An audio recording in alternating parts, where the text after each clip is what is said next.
বৈষম্য বিরোধী ছাত্র আন্দোলনকে সংহতি জানিয়ে সংযুক্ত আরব আমিরাতে বিক্ষোভে অংশ নিয়ে জেলে যাওয়া চট্টগ্রামের সেই ১২ জন অবশেষে দেশে ফিরেছেন। দেশটির প্রেসিডেন্ট শেখ মোহাম্মদ বিন জায়েদ আল নাহিয়ান তাদের ক্ষমা করে দেওয়ায় তারা বিমানযোগে শনিবার রাতে চট্টগ্রাম ফেরেন। শনিবার সন্ধ্যায় পৃথক দুটি ফ্লাইটে তারা চট্টগ্রাম শাহ আমানত আন্তর্জাতিক বিমানবন্দরে পৌঁছান।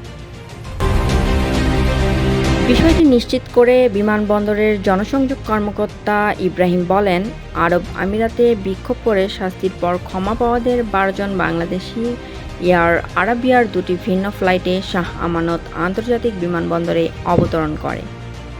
এর মধ্যে শারজাহ হতে আসা ফ্লাইটে ১ জন এবং আবুধাবি থেকে আসা ফ্লাইটে ১১ জন বিমানবন্দরে অবতরণ করেন। তিনি আরও বলেন, শারজাহ থেকে আসা ফ্লাইটটি শাহ আমানত আন্তর্জাতিক বিমানবন্দরে রাত ৮টা ১০ অবতরণ করে, সেখানে এদের ২ জন ছিলেন। আর আবুধাবি থেকে আসা ফ্লাইটটি রাত ৮টা ৩৭ অবতরণ করেন, সেখানে ছিলেন আরও ১০ জন।